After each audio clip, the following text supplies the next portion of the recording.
반갑습니다. 송관종입니다. 자, 국고추 4부 좋은 전략을 드리도록 노력을 할 텐데, 자, 여러분들 바둑 좋아하십니까? 이창호 국수가 이런 말을 했어요.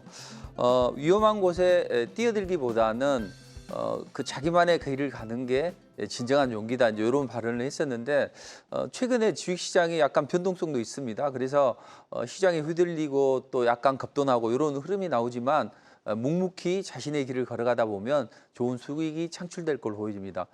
자, 그 좋은 전략을 우리 국고처 4부와 함께 짜보도록 하시죠.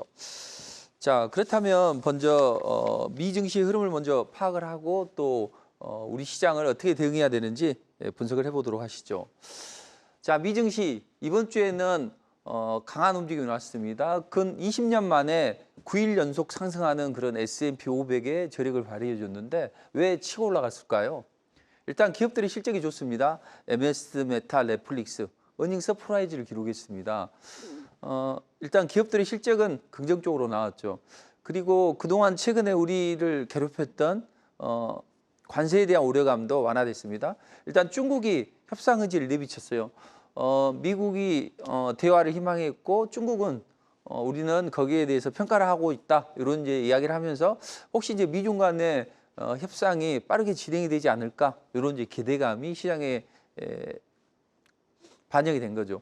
자, 그리고 고용 지표도 좋았습니다. 일단 시장이 예상하는 것은 한 15만 건 정도였는데 막상 뚜껑을 열어보니 17만 7천 건이 나왔어요. 12월 평균 증가치보다 강한 움직임이 나왔죠. 그리고 실업률도 4.2%입니다. 실업률은 이제 점진적으로 움직일 거예요. 그래서 4.3을 넘어가면 안 되고 지금처럼 4.2 정도라면 뭐 경기 침체에 대한 우려감은 완화됐다, 이렇게 보시면 되겠습니다. 자, 그렇다면 미증시는 이렇게 20년 만에 9일 연속 상승하는 그런 기염을 토했는데 계속 올라갈 수 있을까요? 아니면 차익 실현 매물이 나올까요? 여기에 대해서 골드만삭스는 지난번 저점이 시장의 바닥이 아닐 수가 있다, 이런 이제 발언을 했단 말이에요. 저 말이 맞을까요? 골드만삭스는 너무 지나치게 시장을 비관적으로 봤다, 이렇게 보시면 되겠습니다. 다만 이제 공격적으로 시장이 치고 올라가는 그런 구간은 아니라는 거죠. 왜냐하면 기관의 공격적인 포지션이 최근에 제한적으로 위협이 된다는 이야기죠. 자, 이런 부분을 감안해 보면 미증시는 추가적인 상승 여력은 소폭 있지만 경계성 매물이 나올 수 있다, 이렇게 보시면 될 것 같습니다. 자, 그럼 다음 주에는 어떤 일정이 있고 시장이 어떻게 움직일지 살펴보면, 일단 다음 주에는 이런 서비스업 지표나 또는 FOMC 회의나 이런 것들이 있죠. 그리고 기업들의 실적도 발표되죠. 근데 기업들의 실적은 대체적으로 시장 예상치를 넘는 이런 실적이 발표가 됩니다. 긍정적이라는 이야기죠. 다만 이제 향후 가이던스가 어떻게 나오느냐, 이게 관건이고 시업은 기업들의 실적은 대체적으로 긍정적이다. 대신 이제 서비스업 지표는 3월 달에 50.8, 월가는 50.2 정도로 이번 달에 발표를 하지 않겠냐, 이런 이야기를 하고 있죠. 그래서 서비스업은 약간 좀 침체까지는 아니지만 약간 탄력이 둔화되고 있다, 이렇게 보시면 되겠습니다. 자, 메인 이벤트는 수요일 날 발표되는 FOMC 회의인데 어떻게 될까요? 일단 동결을 하겠죠. 시장에서는 6월 달에 금리를 인하하지 않을까, 이런 이제 일말의 기대감도 있단 말이에요. 그런데 고용 지표가 호조세로 발표가 됐어요. 그렇다면 6월 달에 금리 인하를 하겠다, 이런 시그널은 나오지는 않을 걸로 보여집니다. 그렇다고 해서 시장이 조정받을까요? 그렇지도 않다는 이야기죠. 그래서 대체적으로 좋은 FOMC 회의는 아니지만 그래도 대체적으로 나쁘지는 않겠다, 이렇게 보시면 되겠습니다. 자, 그럼 다음 주에 미국 시장 어떻게 전개될까요? 지난주에는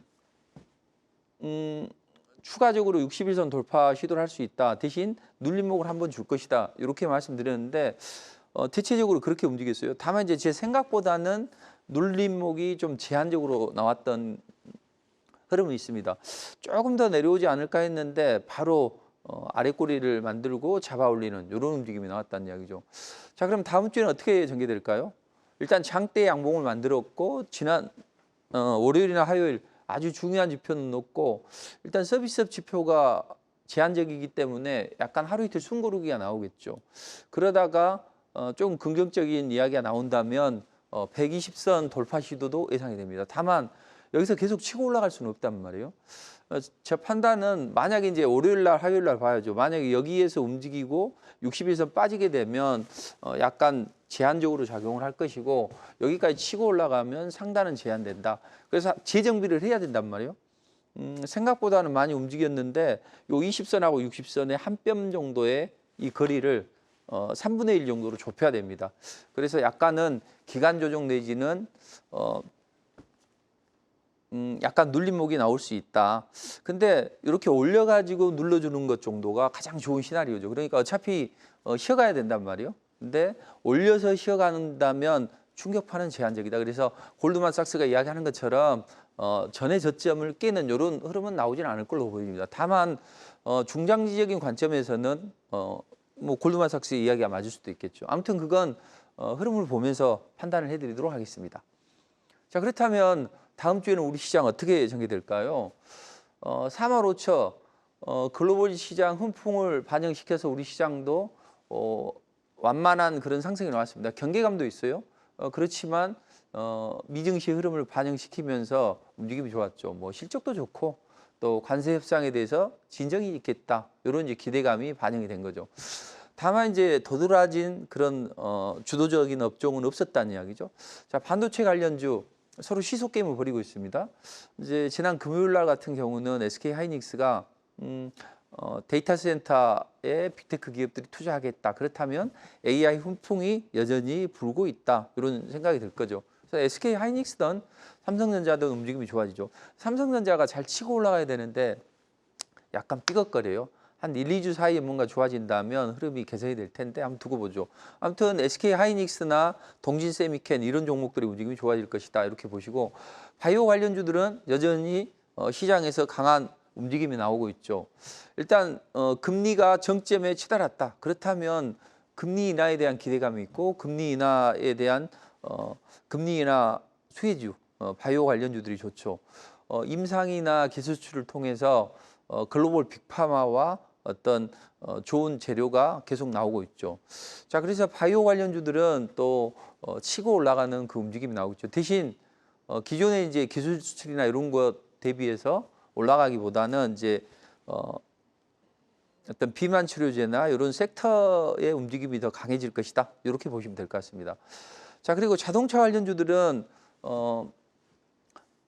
투자를 했는데 그 투자에 대한 보답이 제대로 돌아오지 않았죠. 다만 이제 관세를 완화해주고 이런 흐름이 나오는데 이미 마음이 떴는데 그게 제대로 반영이 안 되고 있죠.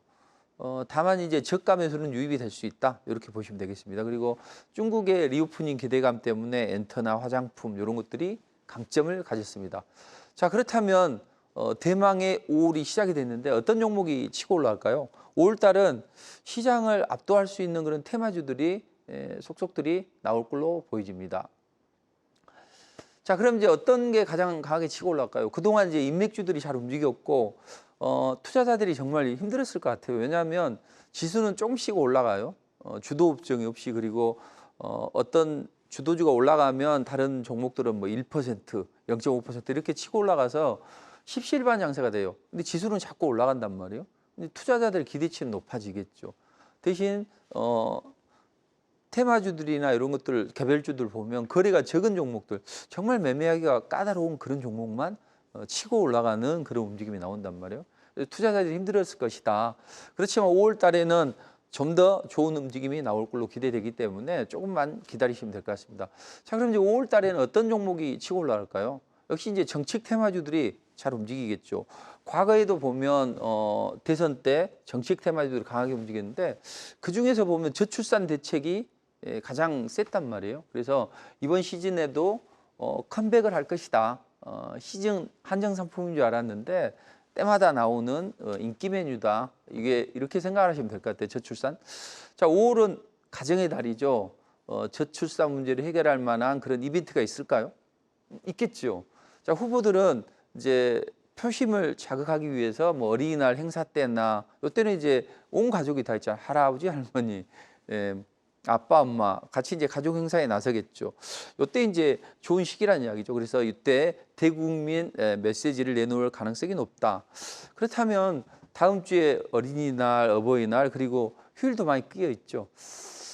3일 휴일인데 저는 경제학 공부를 해야 되고 또 어떤 자료를 작성해야 되는데 아무튼 뭐 저처럼 일하는 사람도 있겠지만 대부분의 투자자들은 또 휴일을 가질 거란 이야기죠. 이때 이제 대선 주자들이 지역 유세에 나서기도 하고 어떤 가족들 모임에 참석하기도 하겠죠. 그리고 앞으로 이제 TV 토론이 진행이 된단 말이에요. 그래서 앞으로 있을 TV 토론을 준비하는 과정에서 이제 저출산 문제 이런 부분이 언론을 통해서 흘러나오는 이런 역할을 해줄 것 같습니다. 네, 지금 대선을 딱 한 달 남긴 상태잖아요. 앞으로 남은 토론회에서 언제쯤 이 저출산 문제가 다뤄질지 그리고 이 관련 주들이 그런 일정보다도 좀 먼저 움직일지 그런 것들이 궁금합니다. 네, 여전히 예리하신데요. 좋아요. 일단 저출산 관련주들이 이제 치고 올라가면 언제 올라갈지 또 선행적으로 올라갈지 투자자들이 이제 궁금하실 텐데 그 부분을 우리 이종욱 캐스터님께서 잘 문의를 주셨는데 일단 4번 정도 토론회가 있단 말이에요. 그 중에서도 5월 23일 날 이제 사회 분야 토론이 진행이 되는데 이쪽에서 저출산 이슈가 다뤄질 걸로 보여집니다. 자, 그렇다면 이런 사회 분야에서 이제 저출산 이슈가 다뤄지는데 여기에 앞서 가지고 주로 이제 다음 주부터는 어떤 유수의 저출산 대책에 대한 이야기가 메시지가 흘러나올 걸로 보여집니다. 이를테면 이런 거죠. 지난번에 이재명 후보가 AI 육성을 1호 공약으로 발표를 했죠. 자, 그럼 이제 가장 큰 문제는 우리는 뭐예요? 저출산 문제잖아요. 저출산 문제를 해결해야 되는 그 이유는 하나도. 왜냐하면 성장률을 끌어올리기 위해서 전 세계가 지금 성장률 곤두박질을 쳤단 말이에요. 그래서 곤두박질 친 성장률을 끌어올리기 위해서는 노동력이 많이 투입이 돼야 된다. 경제학적인 관점에서. 근데 노동력은 저출산 고령화 시대에 많이 나올 수가 없겠죠. 그래서 사람이 1000번 삽질하는 것보다는 포크레인 한 방이 중요하다.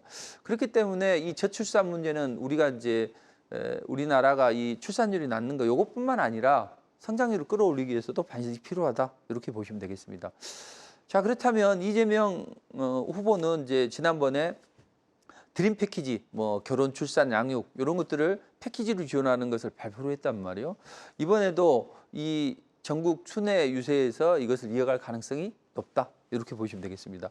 그럼 이제 한덕수 후보, 물론 이제 국민의힘의 후보도 있지만 나중에는 이제 단일화를 하겠죠. 그럼 가장 이제 지지율이 높기 때문에 아마 후보가 될 개연성이 높다. 그렇다면 뭐 보수 쪽에서는 일단 같은 이제 전략을 내놓겠죠. 대신 이제 지난번에 보면 출산이나 이런 쪽에서 뭐 인천시의 천원주택 현장 직접 참여하고 이런 과거 경력이 있죠. 그래서 지자체와 정부 협력이 이루어지는 그런 저출산 대책을 이야기를 할 것이고 또 지난번에 이제 그 국무총리 시절에 국무총리실 주관하는 위원회가 존재할 정도로 저출산 고령화에 대한 의지는 강하다. 그렇다면 이런 부분을 정책까지로 이제 내놓겠죠. 그래서 좀 더 이제 숫자가 좀 더 커지는 이런 이제 흐름이 나올 걸로 보여지고 이재명 대표는 이제 어린이날마다 뭐 아이들을 이끄는 대로 미래를 만들겠다 이런 이제 메시지를 전해주면서 육아 지원 공약, 그다음 저출산 문제 해결할 수 있고 뭐 애 많이 나오게 되면 정부가 봐줄게, 돈도 많이 줄게 주로 이런 이제 정책이 많이 발표가 되겠죠. 자, 그럼 이제 우리는 여기에서 관련주들 어떤 종목이 가장 강하게 치고 올라갈 수 있나? 이게 이제 궁금하실 거란 이야기죠. 대체적으로 보면 거래 없는 종목 빼고 최근에 좀 탄력적으로 움직였던 종목들을 보면 주로 이런 종목들이 좀 치고 올라가는 움직임이 나올 걸로 예상이 됩니다. 그럼 그 중에서는 어떤 게 대장주가 될까요? 에리코스가 될 가능성이 높죠. 영유아 식품 제조업체인데 새내기주란 말이에요. 자, 새내기주들은 악성 매물이었기 때문에 좀 강하게 끌어올릴 수 있기 때문에 거래량도 많고요. 그래서 이제 잘 치고 올라가는 그런 움직임입니다. 그리고 뭐 꿈비나 아가방 컴퍼니, 제로투세븐, 또 SAMG 엔터, 또 토박스 코리아 이런 종목들이 주로 올라가는데 순서대로 이렇게 쫙 보시면 될 것 같습니다. 자, 그러면 이제 최근의 흐름을 보면 주도주 한두 종목이 치고 올라가고 나머지가 좀 따라가는 그런 구조가 된단 말이에요. 주도주는 한번 움직이면 하루 이틀 2, 3일 움직여요. 그래서 이 에르코스가 어떻게 움직이는가 이게 이제 중요한데 자, 이것은 클로봇의 차트입니다. 자, 클로봇이 지난번에 로봇 관련 랠리가 나왔을 때 이때 1차 랠리가 강하게 나왔었고 그다음 추가적으로 2차 랠리가 나왔단 말이에요. 근데 이제 투자자들은 이제 어느 정도 이제 중수 이상이 되시면 이제 어떤 생각을 하냐면 약간 하락을 해서 리스크가 적은 종목들을 선호하게 됩니다. 그게 맞아요. 다만 이제 우리가 제가 우스갯소리로 그런 이야기를 하잖아요. 여자친구가 이제 내가 고시 공부하는데 여자친구가 집에서 선을 봐라고 해. 한 번 정도는 용서해 줄 수 있겠죠. 근데 두 번, 세 번 그러면 그건 아니죠.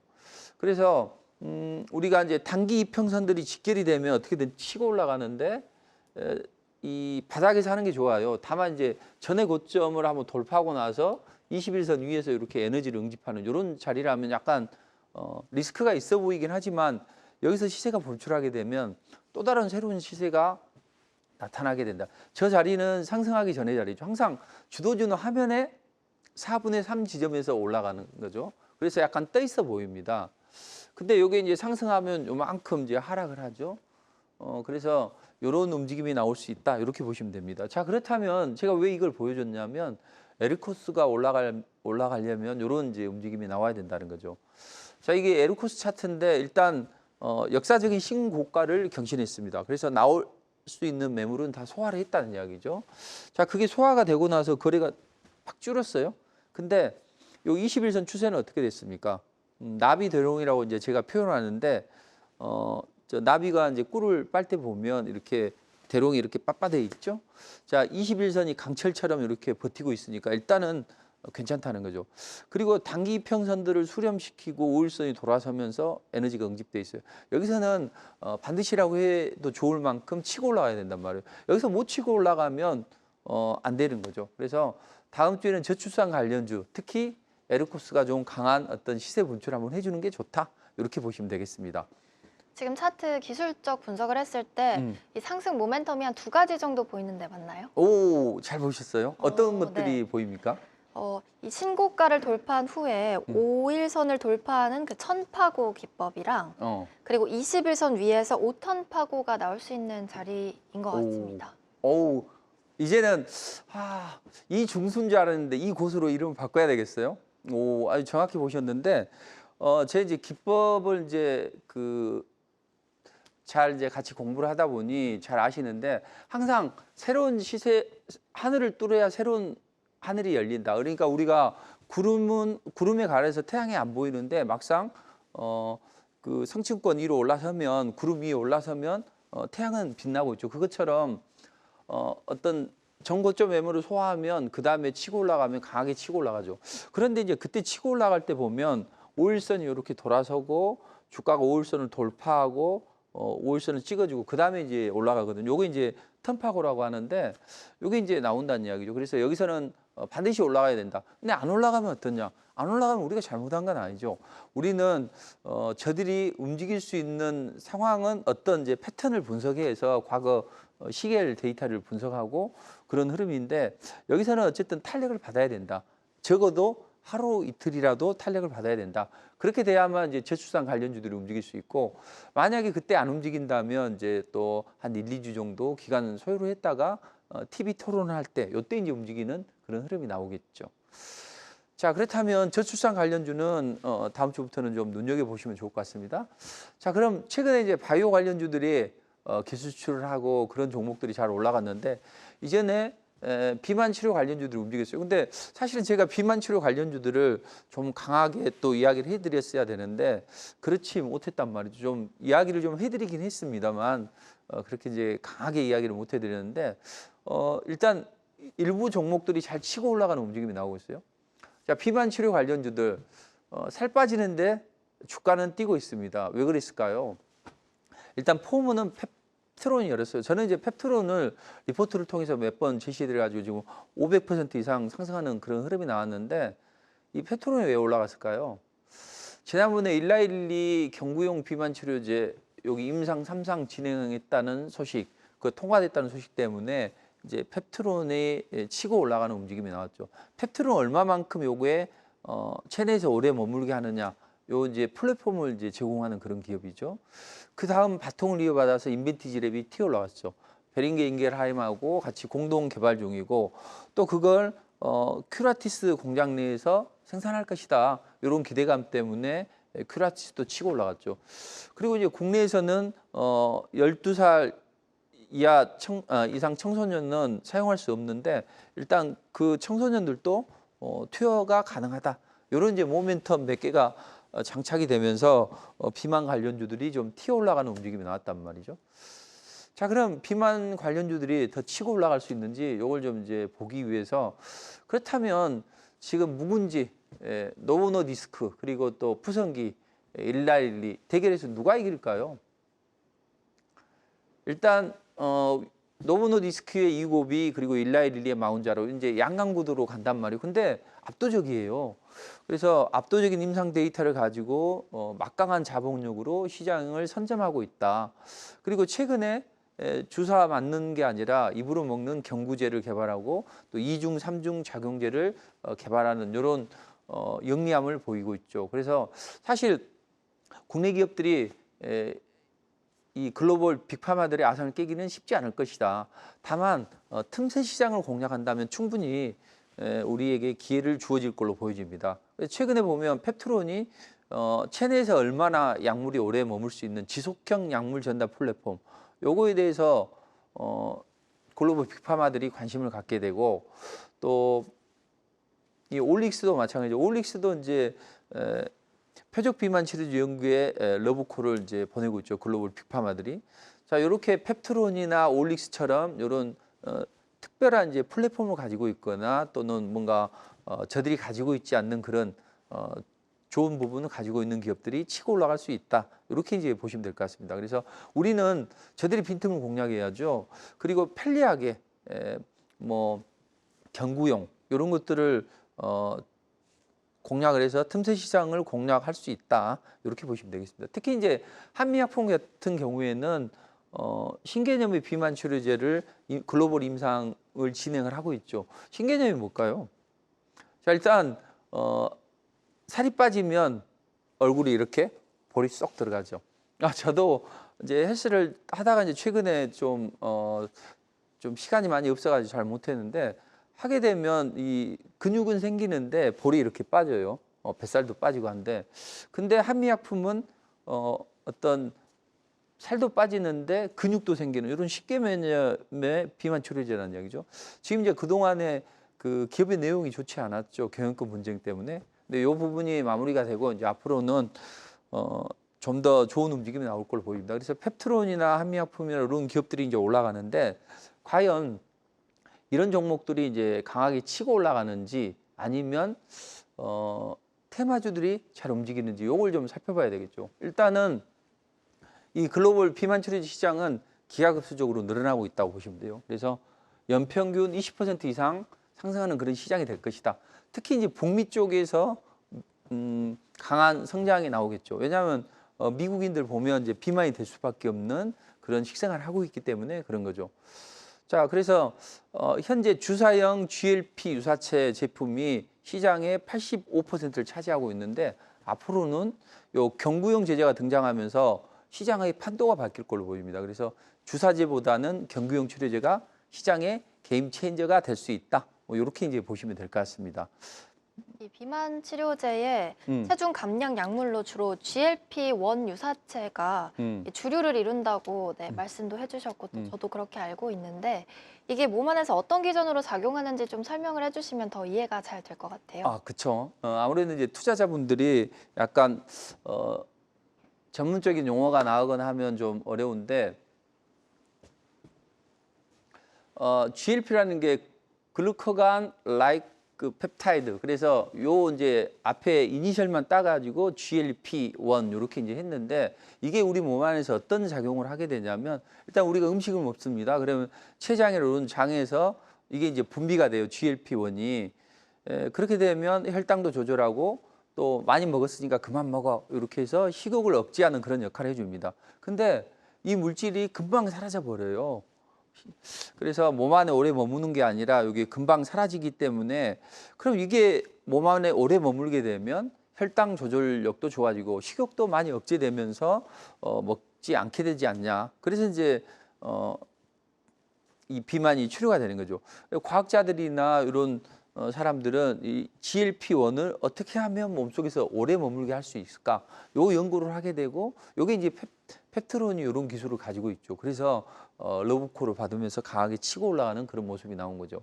아무튼 이런 GLP-1 유사체 제품은 대체적으로 이제 주사제인데 앞으로는 이제 경구용 비만 치료제가 많이 나오고 그게 이제 대세를 이룰 걸로 보여집니다. 자, 국내 시장에서는 뭐 위고비, 상륙, 또 삭센다 이런 이제 수요가 계속적으로 진행을 하고 있고 또 만약에 이제 식약처에서 12살 이상 청소년도 위고비를 맞게 될 수 있다. 이렇게 되면 좀 더 시장의 파이는 좀 더 커지겠죠. 다만 이제 우리 시장은 아직은 개화 단계다. 이렇게 이제 보시면 될 것 같습니다. 자, 그렇다면 주로 비만 치료제들의 어떤 작용 기전이나 특징을 간단하게만 좀 살펴보면 세마글루타이드 그리고 피르제파타이드 이런 이제 두 가지가 있는데 주로 보면 뒤에 게 더 강력하죠. 자, 이 세마글루타이드는 노보노디스크, 오젬픽, 뭐 또 위고비 이런 것들이 이제 주로 하는데 주사를 한 번 맞습니다. 근데 68주 투여했더니 체중이 15에서 16% 감량 효과가 있어요. 요건 기존의 삭센다 이거보다는 비에 가까운 그런 체중 감량 효과가 나오죠. 근데 이건 식생활 개선이 필요가 없어요. 그냥 주사 한 방 맞으면 된다는 거죠. 그리고 앞으로 이제 청소년들도 맞게 된다면 우리도 좀 더 시장의 파이가 좀 커질 수 있다. 이렇게 이제 보시면 되고 두 번째 이건 이제 첫 번째 거보다는 훨씬 더 강력하죠. 72주 투여했는데 물론 이제 투여 기간이 좀 길긴 합니다만 최대 20%에 달하는 체중 감량 효과를 보이고 있다는 거죠. 그래서 훨씬 더 유리하다. 그럼 왜 저렇게 체중 감량 효과가 뛰어나냐? 이렇게 보면 이제 아까 GLP-1 말씀드렸죠. 이것과 또 GIP, 이 GIP는 이제 위장 억제 펩타이드인데 요게 이중 호르몬이 작용한다는 거죠. 단일 항체보다는 이중 항체가 더 강력하듯이 호르몬도 이제 두 개가 작용하는 이중 호르몬 작용제가 되는 거죠. 그래서 이 일라일리 마운자로 요게 이제 이런 걸로 승인을 받았는데 조만간 이제 FDA 승인이 이제 임박했다는 이야기죠. 자, 그렇게 되면 어떤 폭발적인 수요가 나올 수 있겠죠. 다만 단점은 있어요. 요게 이제 부작용이 아무래도 단일 호르몬제보다는 조금 더 높겠죠. 다만 긍정적인 분도 또 가미가 된단 말이에요. 이거 먹으면 혈압도 좀 감소하고 또 어떤 심혈관 염증 이런 것들이 감소한다. 이런 이제 긍정적인 부분도 있다는 이야기죠. 자, 그럼 관련주들이 이제 먼저 치고 올라왔단 말이에요. 펩트론은 이제 2차 상승을 준비하고 있고 인벤티지랩이나 큐라틱스는 최근에 강한 움직임이 나왔습니다. 그럼 이제 저런 종목을 쫓아가기보다는 이 시장의 파이가 커질 수도 있고 또 어떤 정부의 정책 기대감 이런 게 나올 수 있겠죠. 대선 주자들이 이런 부분에 대해서 한번 이야기를 해주면 이제 수급이 벌떼처럼 달라붙을 수 있죠. 그래서 이제 치고 올라갈 수 있는 이런 종목들이라고 하면 블루엠텍이나 올릭스나 D&D파마 이런 종목들은 대체적으로 이제 바닥권에 있는 종목이죠. 제가 시간이 많지 않기 때문에 요걸 이제 다 설명하기는 좀 어려울 것 같고 요건 이제 무료 공개 방송에서 말씀드리도록 하겠습니다. 오늘은 학교를 안 가는 주간이라 제가 11시부터 3시까지 이 무료 공개 방송을 진행합니다. 그래서 토요일 날, 일요일 날 낮 11시부터 3시까지 제가 무료 공개 방송 진행하니까 그때 오시면 좋은 상승 초기 종목을 드리도록 하겠습니다. 자, 그렇다면 이제 비만 치료 관련제도 받고 좀 빠르게 두 섹터를 좀 보도록 하겠습니다. 전쟁이 주식 지도를 바꾸고 있다. 그래서 방산주가 뜨고 있는데 일단 방산주는 왜 뜰까요? 글로벌 군비 경쟁이 가속화되고 있죠. 미중 간의 패권 전쟁 그리고 러시아 우크라이나 사태 요거로 인해서 중국도 대만을 호시탐탐 노리고 있는 거죠. 그리고 러시아와 북한이 밀착을 하면서 북한의 그 광물을 지하자원을 러시아가 개발한다. 그럼 이제 미국이 필요 없는 거죠. 미국은 뭔가 줄 게 없잖아요. 그렇게 하면서 글로벌 리스크가 조금 더 강화되고 있다. 이렇게 이제 보시면 되겠습니다. 그래서 전 세계가 국방 예산을 늘리고 이로 인해서 무기 수요가 폭증을 하죠. 지금 급증하는 글로벌 군사비 지출 이 차트를 보시면 최근에 비해서 강하게 올라가는 그런 움직임이 나오고 있습니다. 자, 그럼 한국 방산주 세계에서 잘 알려져 있죠. 뭐 중동이나 유럽에서 최근에 이제 수출을 많이 하고 있는데 또 가격 경쟁력도 세죠. 2022년도 수출엔 지금 173억 달러 정도 되는데 24년 뭐 또 이제 240억 달러 또 올해는 그 이상 뭐 이렇게 이제 파이가 좀 커지고 있다는 거죠. 그래서 정부에서는 수출을 지원하고 또 이제 앞으로 이제 동유럽이나 또는 중동에서 추가적인 어떤 수출 기대감이 있다. 이렇게 이제 보시면 될 것 같습니다. 그래서 방산주들은 글로벌 군비 경쟁 때문에 파이가 커질 수 있고 정부가 적극 지원해주고 이런 이제 움직임이 나오고 있습니다. 네, 지금 한국 방사는 역대 최대 수준의 수주 잔고를 확보했고 또 글로벌 수요가 늘면서 앞으로 6개월 동안 전망이 견조할 거라는 그런 이야기가 나오고 있는데 혹시 리스크 요인은 없나요? 있겠죠. 네.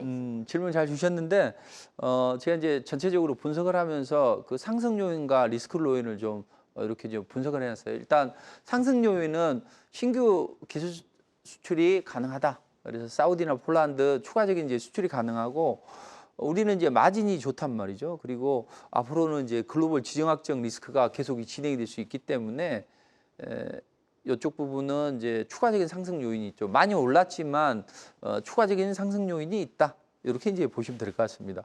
그리고 우리 정부에서도 K 방산을 집중적으로 육성을 하려고 하는 그런 움직임이 나오죠.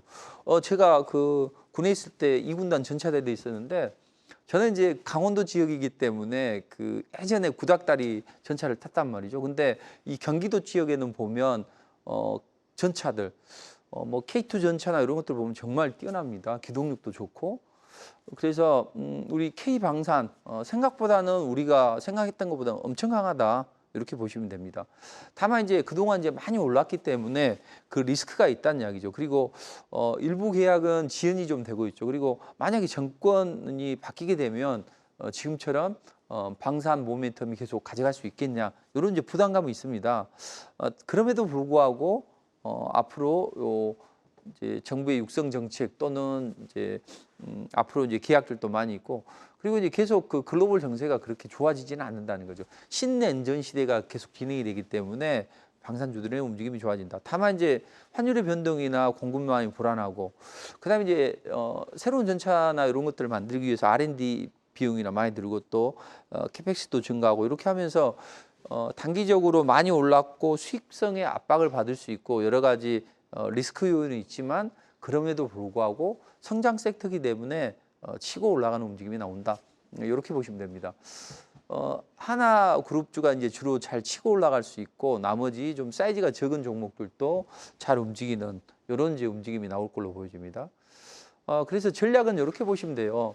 대형주 같은 경우는 일단 실적이 안정적으로 간단 말이죠. 그리고 이제 뉴스가 선반영이 됐고 해서 세게 치고 올라가기보다는 점진적으로 올라갈 가능성이 높고 중소형 관련주들은 이제 바닥권에 있어요. 그래서 어떤 이슈만 장착이 되게 되면 치고 올라가는 움직임이 나올 수 있겠죠. 그래서 조금 중장기적으로 분산 투자를 하면서 또 신규 수주에 대한 기대감을 기다린다면 충분히 좋은 승부가 될 것이다. 이렇게 이제 보시면 될 것 같습니다. 자, 빠르게 하나만 더 한 섹터만 더 진행하도록 하죠. 자, 음식료주 경기 방어주적인 성격이 있고 또 약간의 성장주적인 성격이 있는데 이 두 마리 토끼를 다 잡을 수 있을까요?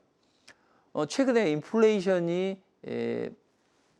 또 금리 이게 고점에 치달고 있습니다. 인플레이션은 과거 급등이 뜰 때보다 많이 떨어졌어요. 물론 이제 연준이 원하는 정도까지는 아닌데 그래도 인플레이션이 많이 통제가 되고 있고 또 금리도 이제 정점에서 약간 좀 인하를 했죠. 이제 추가적인 인하 기대감이 있는데 아무튼 요런 이제 시기에는 필수 소비재가 이제 수요가 안정적으로 흘러간다는 이야기죠.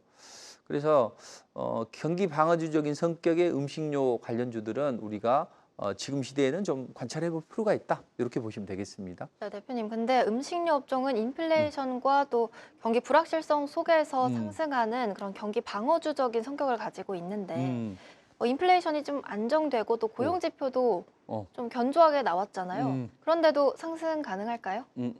경기 지표들 잘 챙겨 보시구나. 봐야죠.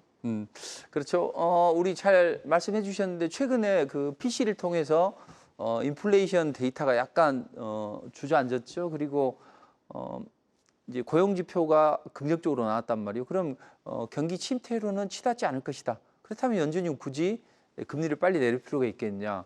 그런 관점에서 보면 음식료들은 경기 방어주적인 성격이 뿜뿜할 수 없다. 이런 시각이 있을 수 있겠죠. 그렇지만 요즘에 지지부진하잖아요, 종목들이.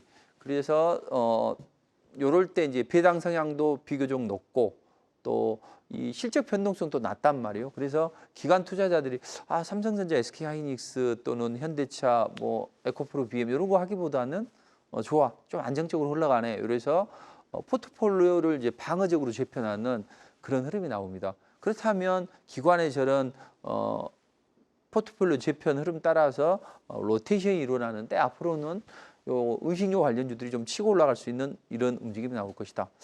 그리고 이제 라면이나 이런 제품 가격을 인상하면서 원가 부담을 상쇄하는 이런 이제 움직임이 나오고 있죠. 그리고 이제 환율이 약간 약세를 보였죠. 원달러 환율이 하락을 했다가 앞으로 이제 원달러 환율이 좀 상승할 수 있는 그런 모멘텀이죠. 지금보다 더 빠지는 건 제한적이란 말이죠. 그럼 앞으로는 어떤 수출 기업의 채산성이 좋아지면서 실적 기대감도 있다. 그렇다면 최근에 외국인 기관들이 이제 이런 걸 보고 매수가 들어오고 있죠. 실제로 미국이나 이런 글로벌에서 보면 K푸드 어떤 선호도는 많이 높아지고 있죠. 그래서 뭐 중국이나 미국 이런 데서 실적이 폭증하고 있고 특히 이제 요즘에 이제 친환경이 많이 부각이 되죠. 그래서 포장지나 이런 부분도 또 친환경 쪽으로 만들고 또 다들 이제 건강에 대해서 관심이 많은데 이런 부분에서도 좋게 만들고 하기 때문에 관련주들이 움직일 수 있다. 근데 이제 저는 삼양식품을 제시드려서 바닥권에서 한 200% 치고 올라가는 움직임이 나오고 있는데 앞으로는 농심이나 대상이나 오뚜기나 이런 종목들의 움직임도 개선이 될 수 있다. 이렇게 이제 보시면 될 것 같습니다. 그래서 이런 종목들은 좀 보시고 자세한 설명은 제가 무료 공개 방송에서 말씀드리도록 하겠습니다. 자, 그렇다면 우리는 시장이 어렵긴 하지만 그래도 시장에서 가장 안전하게 고수익을 만들어낼 수 있는 비결은 뭘까? 제가 지금 6년 연속 거의 고객수 가장 많거나 탑을 달리고 있는데 대한민국에서 가장 좋은 방법을 가져가기 때문에 제일 인기가 많은데 그 이유는 뭐냐면 구분해서 보자. 우리가 그 한우 투프를 비빔밥을 해 먹을 수는 없잖아요. 그건 뭐예요? 그 뭡니까? 갑자기 생각이 안 나는데 그 소고기 중에서 약간의 기름도 있고 얇은 거, 그 뭐죠? 아무튼 그건 비빔밥에 넣어 먹을 수 있겠죠. 된장국에 넣어 먹을 수도 있고. 그래서 우리는 크게 먹을 수 있는 그런 전략을 가져가고, 그다음 테마 쪽에서 이슈와 재료를 먹은 건 치고 올라가는 종목은 하면 좋다. 그래서 저는 알테오는 1000% 올라갔다가 조금 눌러졌는데 다시 치고 올라갈 걸로 보여지고, 제가 야심차게 풀 베팅을 했던 에빌 바이오는 지금 300%를 넘어서고 있습니다. 앞으로는 뭐 제2의 알테온이 되면서 치고 올라가겠죠. 뭐 3,000당 제약도 있고. 그래서 이런 종목들을 이제 공략하시고, 그다음 내 자금이 많이 줄어들었다, 많이 물려 있다. 그런 분들은 적은 투자금으로 멋진 승부를 할 수 있다는 거죠. 1,000만 원으로 5%만 수익을 꾸준히 낸다면 넷째 달부터는 이 투자 원금이 4천만 원에 대해서 이 4천만 원 가지고 꾸준히 5%만 내게 되면 매달 4천만 원이 불리는 그런 흐름이 나올 수 있겠죠. 그래서 1,000만 원 정도는 쓰고 3천만 원은 알테오젠이나 에빌바이오 이런 종목에 베팅을 하는 거죠.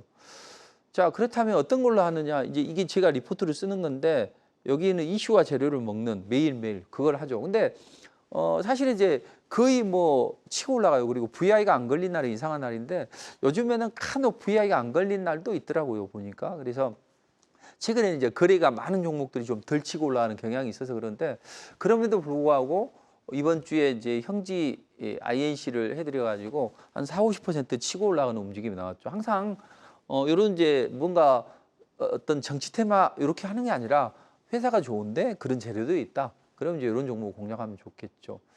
그리고 아이스크림 메뉴도 마찬가지죠. 지금 몇 번을 걸쳐서 해드렸는데 여기서 치고 올라가는 움직임이 나와서 한 50% 이상 좀 치고 올라가는 움직임이 나왔는데 이제 일부러 요건 이제 노이즈가 있을 수 있기 때문에 제가 리포트는 캡처를 안 했습니다.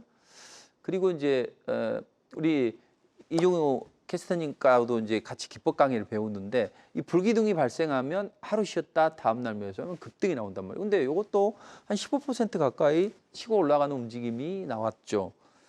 그래서 아침에 항상 시장이 안 좋을 때는 오늘 사가지고 내일 넘기지 마시고 아침에 사는 거죠. 아침에 9시 3분, 6분, 7분 이렇게 누르면에서 공략하면 슈팅이 나오게 되면 10시 반 이내에 1시간 이내에 승부가 된단 말이에요.